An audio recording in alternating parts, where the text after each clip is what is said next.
ছাত্ৰ ছাত্ৰীসকল আজি তোমালোকৰ অসমীয়া পাঠ্যপুথিৰ 1 নম্বৰ অধ্যায়ৰ 2 নম্বৰ পাঠটো এটা ফুটা কলহ আমি এই ভিডিঅ'ত আজি সেই পাঠটো আলোচনা কৰিম তোমালোকৰ এটো পাঠ নম্বৰ 2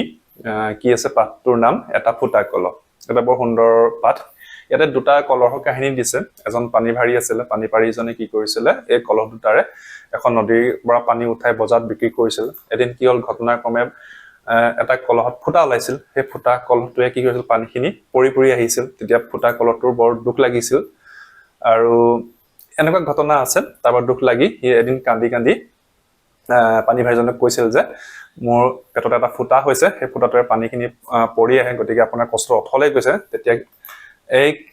যেন পানী ভাৰী আছিল পানী ভাৰীজনে কি কয় তেওঁ যিটো বাটেৰে অহা যোৱা কৰিছিল সেই বাটটো দেখুৱাবলৈ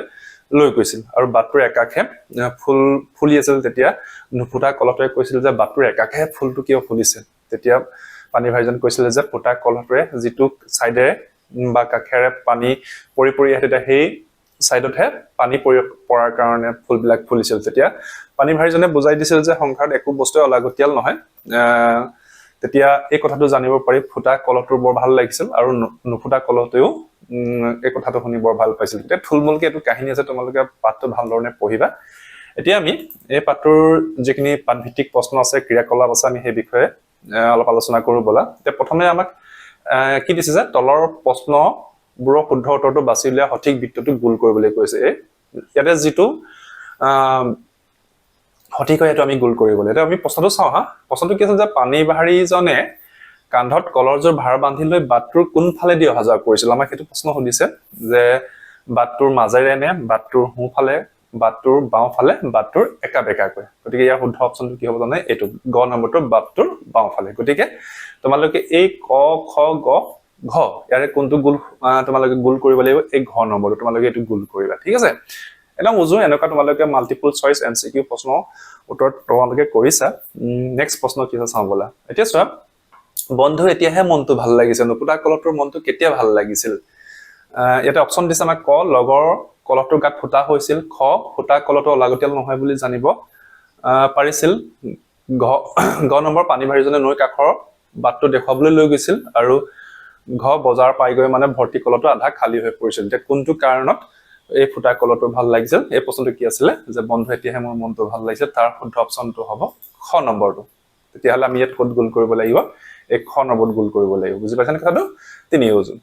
তাৰপিছত নেক্সট প্ৰশ্ন কি আছে আমি চাওলা এতিয়া ইয়াতে চক আমাক কেইটামান প্ৰশ্ন দিছে ক পানী ভাৰীজনৰ ঘৰ ক'ত আছিল পানী ভাৰীজনৰ ঘৰ বা নৈ ঘাটৰ দূৰত্ব কিমান আছিল গ নম্বৰ ফুটা কলহটোৱে কিয় কান্দিছিল ঘ নম্বৰ নুফুটা কলহটোৰ কিয় ভয় লাগিছিল খুব দৰকাৰী প্ৰশ্ন চমু প্ৰশ্ন পৰীক্ষাত অহাৰ সম্ভাৱনা একেবাৰে বহুত বেছি গতিকে তোমালোকে প্ৰশ্নকেইটা ভালদৰে পঢ়িবা মই কৰাই দিছো এটাকে যে এটো চোৱা প্ৰথম প্ৰশ্নটো কি আছিল পানী ভাৰীজনৰ ঘৰ ক'ত আছিল তোমালোকে যেতিয়া কিতাপটো পঢ়িবা তেতিয়া পাবা পানী ভাৰীজনৰ ঘৰ ক'ত আছিল পানী ভাৰীজনৰ ঘৰ পাহাৰপুৰ নামেৰ এখন গাঁৱত আছিল গতিকে এটো প্ৰশ্ন উত্তৰ কৰিবা তিনি উজু ঠিক আছে নেক্সট তাৰ পিছত দুই নম্বৰ প্ৰশ্নটো কি কৈছিল যে পানী ভাৰীজনৰ ঘৰৰ পৰা নৈ ঘাটৰ দূৰত্ব কিমান আছিল তাতে কিতাপত দিছে এমাইল মান দূৰত্ব আছিল গতিকে তাৰ উত্তৰটো কি হ'ব যে পানী ভাৰীজনৰ ঘৰৰ পৰা নৈ ঘাটৰ দূৰত্ব এমাইল মান আছিল গতিকে এটো তোমালোকে এমাইল বুলি লিখিলে হৈ যাব ঠিক আছে নেক্সট তাৰপিছত গ নম্বৰ ফুটা কলহতে কিয় কান্দিছিল ফুটা কলহতে কিয় কান্দিছিল যেতিয়া তাৰ যেতিয়া পেটত ফুটা হৈছিল হেতু কাৰণে কান্দিছিল মটৰটো লিখাই দিছো যে পেটত হোৱা ফুটাটোৰে আধাটো পানী বাটতে পৰি যায় বাবে পানী ভাৰীজনৰ কষ্ট অথলে যোৱা দেখি দুখত নিজকে অলাগতিয়াল বুলি ভাবি ফুটা কলহটোৱে কান্দিছিল ঠিক আছে গতিকে এইটো প্ৰশ্ন তোমালোকে এই ধৰণে কৰিবা দৰকাৰ হলে ভিডিঅটো অলপ ৰখাই লবা তাৰপিছত নেক্সট তা নুফুটা কলহটো কিয় ভয় লাগিছিল গতিকে এই উত্তৰটো মই লাইন বাই লাইন পঢ়ি নিদিও আৰু তোমালোকে চাই লবা নুফুটা কলহটো কিয় ভয় লাগিছিল গতিকে তাৰ উত্তৰটো এইটো মই যদিও অকমান কথাখিনি খৰচ হৈছে তোমালোকে ভিডিঅটো ৰখাই প্ৰশ্নকেইটা উত্তৰ কৰিব পাৰিবা ঠিক আছে তাৰপৰা এইটো কৰিবা নেক্সট তাৰপৰা নম্বৰটো পানী ভাৰীজনে কলহজক বাটটোৰ কাষলৈ কিয় লৈ গৈছিল তাৰ উত্তৰটো হ'ব এইটো তোমালোকে এইটো এই ধৰণে কৰিলে হ'ব আৰু পৰীক্ষাত এইটো 2 বা 3 নম্বৰৰ কাৰণে আহিব আৰু ইমানখন যদি কথা লিখা তোমালোকে এই 2 বা 3 পদে একদম চিয়ৰ বুলি ধৰিবা গতিকে সেই প্ৰশ্ন নম্বৰ প্ৰশ্নটোৰ উত্তৰ হ'ব এইটো তাৰপৰা নেক্সট তাৰপিছত সনৰ বাটটোৰ একাকেহে কিয় ফুল ফুলিছিল তাৰ প্ৰশ্নটোৰ উত্তৰ তোমালোকে এই ধৰণে লিখিব পাৰিবা বাটৰ একাষে কিয় ফুল ফুলিছিল যে যেতিয়া ফুটা কলহটোৱে পানী নিগৰি নিগৰি ফুল গছবিলাকৰ ওপৰত পৰিছিল যিটো কাষে ফুটা কলহটো আছিল সেইটো কাষতে ফুলবিলাক ফুলিছিল গতিকে তাৰ প্ৰশ্নৰ উত্তৰটো এইটো তোমালোকে এই ধৰণে লিখিবা 6 নম্বৰ ওকে তাৰপিছত নেক্সট কেছে আমি চাম বোলা তাৰপিছত দলত আলোচনা কৰি তলত দিয়া প্ৰশ্নকেইটাৰ উত্তৰ কোৱা আমাক আৰু কেইটামান প্ৰশ্ন দিছে যে ক নম্বৰ পানী বাঢ়িজন ফুটা কলহটো আৰু নুফুটা কলহটোৰ ভিতৰত কোনটো চৰিত্ৰ তোমাৰ আটাইতকৈ ভাল লাগিল আৰু কিয় লাগিল আমাক ক'বলৈ কৈছে গতিকে এই প্ৰশ্নটোৰ উত্তৰো মই তোমালোকক লিখাই দিছো কোনটো চৰিত্ৰ মই ইয়াতে পানী বাঢ়িজনৰ চৰিত্ৰটোৰ কথাই লিখিছো যদি তোমালোকে ফুটা কলহটোৰ চৰিত্ৰটো ভাল লাগিছে বা নুফুটা কলহটোৰ চৰিত্ৰটো ভাল লাগিছে তেতিয়া তোমালোকে হেধৰণে লিখিব পাৰিবা মই পানী বাঢ়িজনৰ কথাটো লিখাই দিছো কিয়নো তেওঁ ফুটা কলহটো কলাগতিয়াল ভাবি পেলাই দিয়া নাছিল আৰু সেই ফুটা কলহটোৰেও যে আনক সহায় কৰিব পাৰি সেই কথাটোকে তেওঁ দেখুৱাইছিল গতিকে প্ৰশ্নৰ উত্তৰ এই ধৰণে মই লিখি দিছো তোমালোকে ভিডিঅটো ৰখাই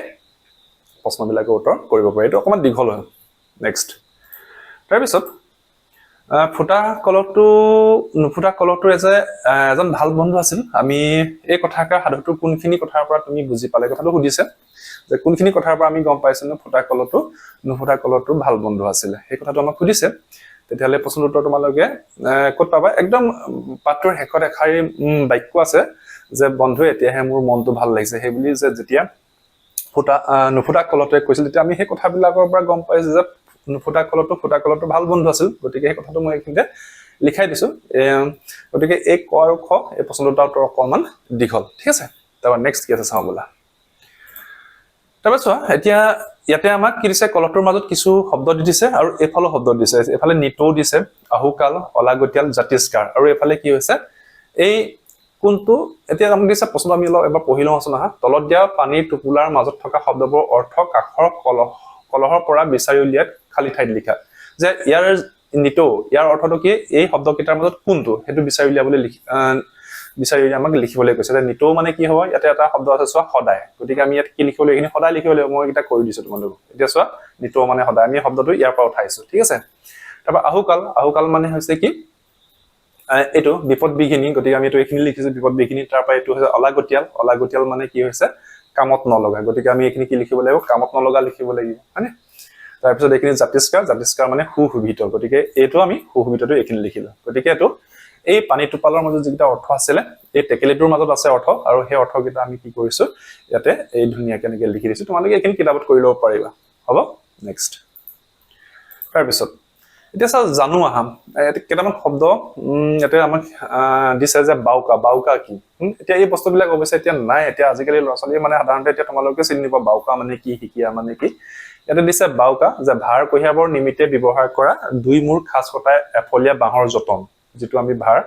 কঢ়িয়াবৰ কাৰণে ব্যৱহাৰ কৰোঁ বাঁহডাল ফালি এফাল কৰি তাতে চচি চাচি ধুনীয়াকে কি লিখে এটো ব্যৱহাৰ কৰা হয় তাৰপিছত হেকিয়া মানে কি বাউকাৰ দুই মূৰে ওলমাই ভাৰ নিয়া জৰিৰ যতন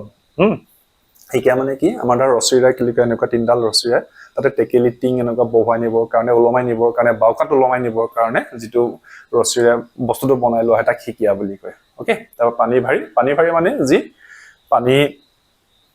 বিক্ৰী কৰি জীৱন নিৰ্বাহ কৰে তাক পানী ভাৰী বুলি কয় গতিকে তিনটা অৰ্থ ইয়াতে দিছে তোমালোকে পঢ়িবা ইয়াতে বিশেষ বুজিবলগীয়া একো নাই ওকে গতিকে তিনটা শব্দ আছিল তাৰপিছত ওকে তাৰপৰা চোৱা এটো ভাষা অধ্যয়ন ইয়াতে এটা আমাক পঢ়িব দিছে যে পাহাৰপুৰ নামে এখন গাঁৱত এজন পানী ভাৰী আছিল এই বাক্যটো তোমালোকৰ পাঠটোত পাইছা এতিয়া এই পাহাৰপুৰ নামে এখন গাঁৱত এজন পানী ভাৰী আছিল শব্দ কেইটা আছে ইয়াত চোৱা এটা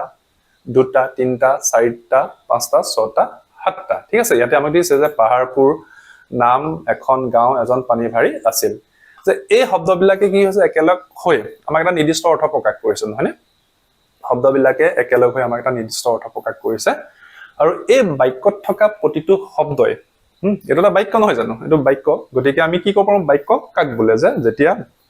এটা বা তাতকৈ অধিক শব্দ লগ লাগি কিবা এটা অৰ্থপূৰ্ণ প্ৰকাশ কৰিব তাকে বাক্য বুলি কৈছে যে শব্দবোৰ লগ হৈ সম্পূৰ্ণ অৰ্থ প্ৰকাশ কৰা এটা বাক্য গঠন হৈছে গতিকে যেতিয়া এটা হক বা দুটা হক বা দুটাতকৈ অধিক শব্দ লগ লাগি যেতিয়া এটা অৰ্থপূৰ্ণ এটা নিৰ্দিষ্ট অৰ্থ প্ৰকাশ কৰিব তেতিয়া তাক আমি কি বুলি কম বাক্য বুলি কৈছো আৰু এই বাক্যত থকা যিবোৰ শব্দ হেবিলাকক আমি কি বুলি কৈছো পদ বুলি কৈছো গতিকে এটো গ্ৰামাৰৰ কথা অলপ আছে ইয়াতে ব্যাকৰণৰ কথা এটো খুব ইম্পৰ্টেন্ট আমাক পদ কাক বলে সেই কথাটোৰ ওপৰত অকমান ইয়াতে ক'বলৈ বিচাৰিছে ওকে নেক্সট তাৰপিছত চোৱা তলত দিয়া বাক্যটোৰ পদসমূহ তলৰ বাকচ কেইটাত বেলেগ বেলেগকৈ লিখা সেইটো একো নাই চিম্পল এতিয়া ইয়াতে আছে বহুত দিনৰ আগৰ কথা এটা বাক্য বহুত দিনৰ আগৰ কথা আৰু ইয়াতে শব্দ কেইটা আছে শব্দ আছে 3টা হয়নে আৰু এই 3টা শব্দ আমি কি কৰিব লাগে এই বাকচতে এটা এটাকৈ লিখিব লাগে তাৰ প্ৰথমটো বাকচত তোমালোকে লিখিবা বহুত দিনৰ তাৰপৰা নেক্সট আগৰ এইটো ইয়াতে লিখিবা আৰু কথা এইটো এইখিনিতে লিখিবা ওকে গতিকে আমাক লিখিব দিছে আমি লিখি দিলো নেক্সট কি আছে চাওঁ বলা আৰু এটা আছে ইয়াতে কলহটোৰ গাত সৰু ফুটা এটা হ'ল এতিয়া ইয়াতে বুজিবলগীয়া একো নাই মাত্ৰ শব্দবিলাক আমাক এটা এটাকৈ এই বাকচ কেইটাত লিখি দিবলৈ কৈছে সেইমতে লিখি দিলে হ'ল প্ৰথমটো শব্দ আছিলে কলহটোৰ নেক্সট গাত নেক্সট কি আছে সৰু তাৰপিছত এইটো লিখা ফুটা তাৰপিছত এইটো এটা তাৰপিছত এইটো হ'ল গতিকে এই যে আমি বেলেগ বেলেগকে লিখিলো এই শব্দবিলাক কক আমি কি বুলি কৈছো পদ বুলি কৈছো একোটা একোটা পদ ঠিক আছে আৰু আমি এই পদ বিভিন্ন প্ৰকাৰৰ পদ আছে আমি পিছত পাম গতিকে এইবিলাক কি হৈছে একোটা একোটা পদ এই ধৰণে লিখিবলৈ কৈছে তোমালোকৰ কিতাপত জায়গা দিয়া আছে লিখি ল'ব পাৰিবা ওকে নেক্সট তাৰপিছত এতিয়া চোৱা তলত দিয়া বাক্য দুটাৰ পদসমূহ উলট পালটকৈ দিয়া আছে সেইবিলাক আমি সঠিক স্থানত লিখিব লাগে আৰু এতিয়া বহুৱাই কি কৰিছে পদসমূহ সঠিক স্থানত বহুৱাই শুদ্ধ বাক্যটো খালি বাকচত লিখা এতিয়া আমাক প্ৰথমটো কি দিলে যে ভাল এজন ল'ৰা ৰাম গতিকে আমি তাক যদি শুদ্ধকে লিখো কি হ'ব ৰাম এজন ভাল ল'ৰা হয় নহয় তাৰপিছত শ্ৰেণীত চতুৰ্থ তেওঁ পঢ়ে এইবিলাক পদবিলাক কি হৈছে উল্টা পুল্টাকে দিয়া আছে আমাক সঠিকভাৱে আমি লিখিব লাগে বুজি পাইছা সঠিকভাৱে লিখিবলৈ তেতিয়া কি হ'ব এইটো তেওঁ চতুৰ্থ শ্ৰেণীত পঢ়ে গতিকে এইটো হ'ব সঠিক ওকে নেক্সট তাৰপিছত এতিয়া মনত পেলাও হা ইয়াতে আমাক চোৱা শব্দ কাক বোলে সেই কথাটো দিছে ইয়াতে শব্দ কাক বোলে আমাক দিছে যে আমি শব্দ কাক বোলে নাজানো যেতিয়া এটা বা তাতোতকৈ অধিক আখৰ লগ লাগি যেতিয়া এটা নিৰ্দিষ্ট অৰ্থ প্ৰকাশ কৰিব বা তাৰ এটা নিৰ্দিষ্ট অৰ্থ থাকিব লাগিব তাকে শব্দ বুলি কোৱা হয় যে ইয়াতে কৈছে এটা বা তাতকৈ বেছি আখৰ লগ লাগি কোনো অৰ্থ প্ৰকাশ কৰিলে শব্দ হয় তো শব্দ হ'বলৈ আমাৰ এটা আখৰো হ'ব পাৰে বা এটাতকৈ অধিকো হ'ব পাৰে কিমানটা অধিক আমাক দৰকাৰ নাই খালি এটা বা তাতকৈ বেছি আখৰ লগ লাগি যেতিয়া কিবা এটা নিৰ্দিষ্ট অৰ্থ প্ৰকাশ কৰিব তাকে আমি কি বুলি কৈছো শব্দ বুলি কৈছো গতিকে যেনেকে বন্ধু এতিয়া মন ভাল লাগ এইবিলাক কি শব্দ হয় বুজি পাইছা আৰু এটা কথা মন কৰিবা যে আখৰ লগ লাগিলে শব্দ নহব কিন্তু হিয়া তাৰ অৰ্থ থাকিব লাগিব বুজি পাইছা তেতিয়াহে শব্দহে হ'ব মানে আখৰ লগ লাগি আখৰটো লগ লাগিব আৰু সেই আখৰ কেইটা লগ লাগি এটা নিৰ্দিষ্ট অৰ্থ প্ৰকাশ কৰিব লাগিব মানে তাৰ এটা অৰ্থ থাকিব লাগিব তেতিয়া শব্দ হ'ব নেক্সট বাক্য আকৌ বাক্যৰ ক্ষেত্ৰত কি হৈছে যেতিয়া এটা বা তাতোতকৈ অধিক পদ লগ লাগি সি কি কৰিব মনৰ ভাৱ সম্পূৰ্ণকৈ প্ৰকাশ কৰিব তেতিয়া সি কি হ'ব বাক্য হ'ব তেতিয়া আমি লিখিছে যে এটা বা তাতোতকৈ অধিক পদ একগোট হৈ মনৰ ভাৱ সম্পূৰ্ণকৈ প্ৰকাশ কৰিলে বাক্য হয় ঠিক আছে তাৰমানে আমি কি বুজিছো শব্দ হ'বলৈ হ'লে এটা বা তাতোতকৈ বেছি আখৰ লগ লাগিব আকৌ বাক্য হ'বলৈ হ'লে কি কৰিব লাগিব এটা বা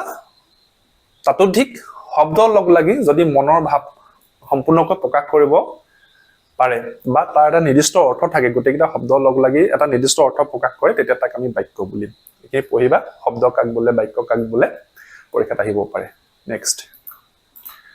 এতিয়া চোৱা জ্ঞান সম্প্ৰসাৰণ এইখিনিতে পঢ়িবা আমি ইয়াতে কি কৈছে কুমাৰৰ কথা কৈছে কুমাৰ মানে কি যি মানুহে মাটিৰ বস্তু বনে আৰু যে কুমাৰে কি হয় এই যিটো চকৰি সেইটো কুমাৰ চাক বুলি কয় তাতে ঘূৰাই তেওঁ মাটিৰে বিভিন্ন ধৰণৰ টেকেলি চাকি গছা এইবিলাক বস্তু বনাই মাটিৰে বনোৱা যিজন মাটিৰে বস্তু বনোৱা মানুহজনক আমি কি বুলি কওঁ কুমাৰ বুলি কওঁ ঠিক আছে এইখিনি কথা পঢ়িবা ইয়াতে বুজিবলগীয়া বিশেষ একো নাই নেক্সট দলত আলোচনা কৰি কোৱা কৈছে ইয়াতে দুটা প্ৰশ্ন দিছে চোৱা যে পানী অনাৰ বাহিৰে কলহ আন কি কামত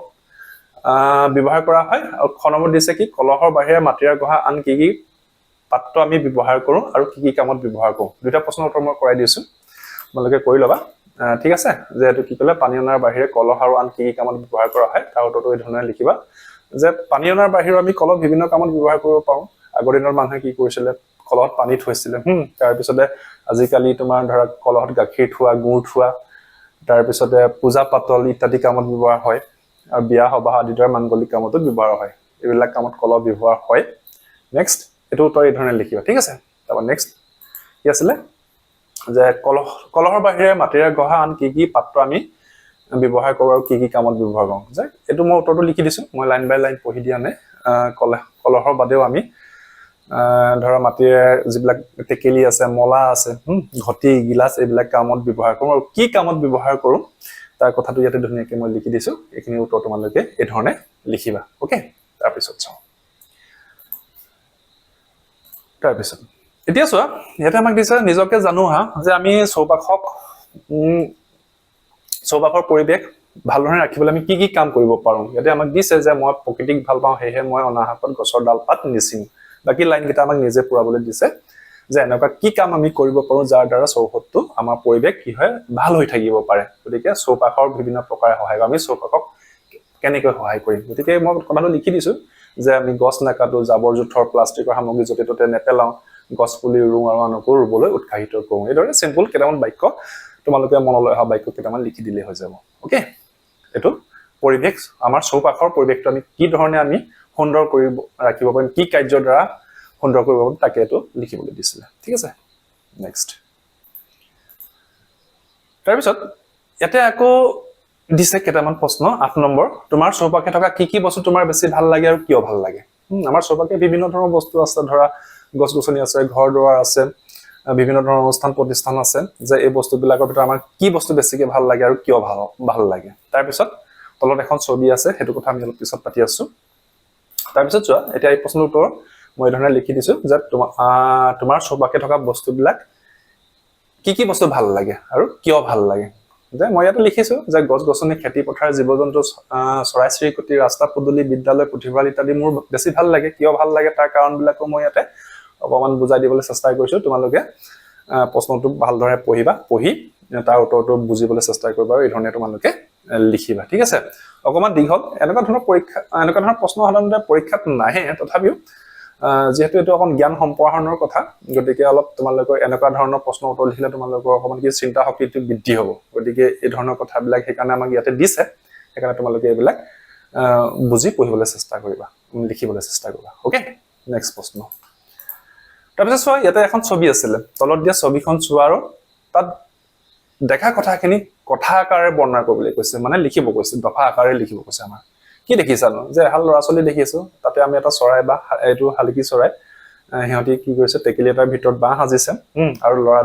ল'ৰা ছোৱালী হালে কি কৰিছে সিহঁতক খাদ্য আহাৰ খুৱাইছে ইত্যাদি আমি কথাটো দেখিছো এই কথাখিনিকে আমি কি কৰিব লাগে দফা বা পেৰেগ্ৰাফ আকাৰে লিখিব লাগে বলা মই লিখি দিছো তোমালোকে ধৰণে লিখিবা এতিয়া ছবিখনৰ কথাটো আমাক লিখিবলৈ ক'লে মই এই ধৰণে লিখি দিছো যে খেৰী ঘৰৰ বাঁহত ৰছীৰে অলমাই ৰখা টেকেলিত এহাল শালিকি চৰাই বাঁহ সাজিছে ল'ৰা দুটাই চৰাই হালক কি হৈছে সদায় খাদ্য বাটিত আহাৰ যোগান ধৰিছে আৰু সিহঁতৰ মাজত কি হৈছে এটা বন্ধুত্বপূৰ্ণ সম্পৰ্ক গঢ় লৈ উঠিছে এই ধৰণে তোমালোকে মই কিছু কথা লিখাই দিছো ইচ্ছা কৰি তোমালোকে তোমালোকৰ ভাষাৰে লিখিবা যে এইটোৱে লিখিব লাগিব বুলি কোনো কথা নাই তোমালোকে যেনেকৈ মন যায় ছবিখন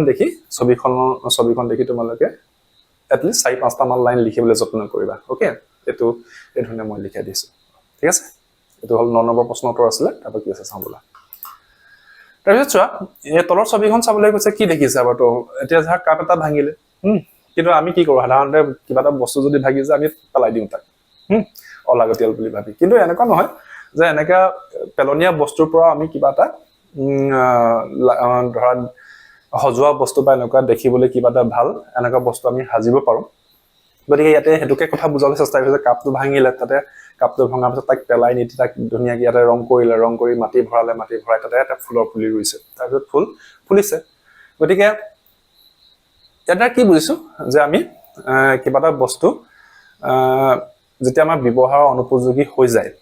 যেটো কামত আমি ব্যৱহাৰ কৰিছিলো তাৰ ব্যৱহাৰ অনুপযোগী হৈ গলেও তাক আমি অন্যান্য বেলেগ কামতো তাক ব্যৱহাৰ কৰিব পাৰো গতিকে এই ধৰণে তোমালোকে পেলনীয়া বস্তুৰ দ্বাৰা বস্তু সাজিবলৈ যত্ন কৰিবা ঠিক আছে আৰু কিবা আছে নি চাওঁ বলা ওকে তেতিয়াহ'লে এইটোৱে তোমালোকৰ লাষ্ট প্ৰশ্ন আছিলে পাঠটোৰ গতিকে মই এই পাঠটোৰ একদম প্ৰথমৰ পৰা শেষলৈ যিমানখিনি প্ৰশ্ন আছিলে গোটেইখিনি তোমালোকক কৰাই দিবলৈ চেষ্টা কৰিছো আশা কৰিছো তোমালোকে ভিডিঅ'টো ভাল পাবা আৰু ভিডিঅ'টো যদি তোমালোকে ইয়াতে যিমানখিনি প্ৰশ্ন আছিলে সেইখিনি কৰিবলৈ তোমালোকে সক্ষম হ'ব বুলি ভাবিছো গতিকে আজি ভিডিঅ'টো মই এইখিনিতে সামৰিছো তোমালোকে প্ৰশ্নখিনি ভালদৰে কৰিবা বুলি মই আশা ৰাখিছো ওকে থেংক ইউ